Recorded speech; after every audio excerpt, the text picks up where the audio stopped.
ভাই বোনের সম্পর্কটা আল্লাহ এমনভাবে তৈরি করেছে যার মধ্যে মায়া মমতা ভালোবাসার কোনো কমতি নেই, যার সাথে কোনো কিছুর তুলনা হয় না। ভাইটা কয়েকদিন ছিল, আজকে চলে যাবে। তো ওকে নিয়ে আমি ময়মনসিংহে যাচ্ছি গাড়িতে উঠিয়ে দেওয়ার জন্য। তো ভাইটা চলে যাবে, মনটা ভীষণ খারাপ। তো ভাইকে ময়মনসিংহে রেখে তারপর আমি চলে এসেছি বাজারে। এসে ছেলের জন্য একটু খাবার টাবার কিনে নিলাম, তারপর দুপুরে রান্নায় চলে এসেছি।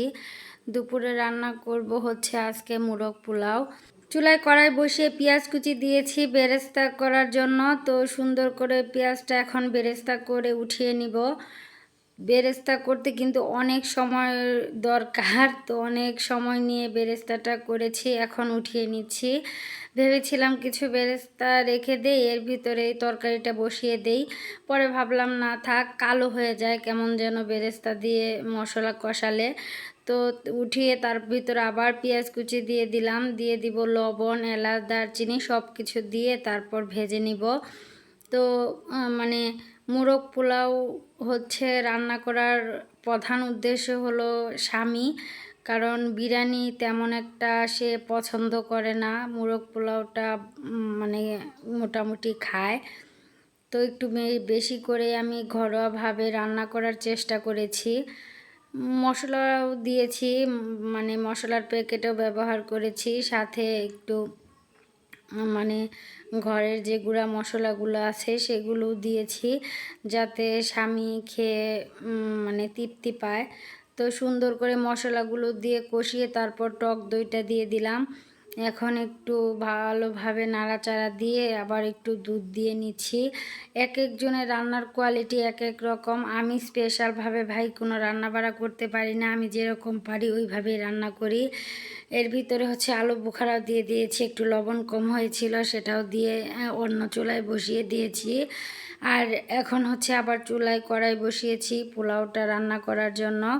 তো পেঁয়াজ কুচি দেইনি আজকে, বেরেস্তাটাই চাউলের সাথে দিয়ে নিয়েছি, পরিমাণ মতো পানিও দিয়েছি। এখন নাড়াচাড়া দিয়ে তারপর চালটা মোটামুটি সিদ্ধ হয়ে এসেছে, এখন তরকারিটাও দিয়ে দিলাম।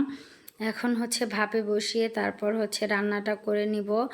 আসলেই খেতে ভালোই হয়েছিল, আর পাতিলটা চাউলের তুলনায় মানে ছোট হয়ে গেছে। তো রান্না শেষ করে তারপর বিকেলবেলা ছেলের আবদার, আমাদের এখানে প্রতি বছর আমাদের জাতীয় কবি কাজী নজরুল ইসলামের জন্ম জয়ন্তীতে একটা জয়ন্তী হয়, মানে মেলা হয়।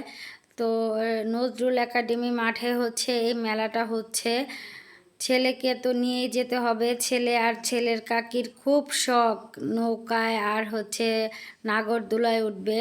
আমরা গিয়েছি মাগরিবের একটু আধা ঘন্টা আগে। তো যাওয়ার পরে আমি তেমনভাবে কোনো ঘোরাঘুরিও করতে পারি নাই, তারপর কেনাকাটাও করতে পারি নাই। ছেলেকে আর ওর কাকিকে এই নাগরদোলা আর নৌকাতে ওঠাতে গিয়েই মানে একদম মাগরিবের আজান পড়ে গেছে।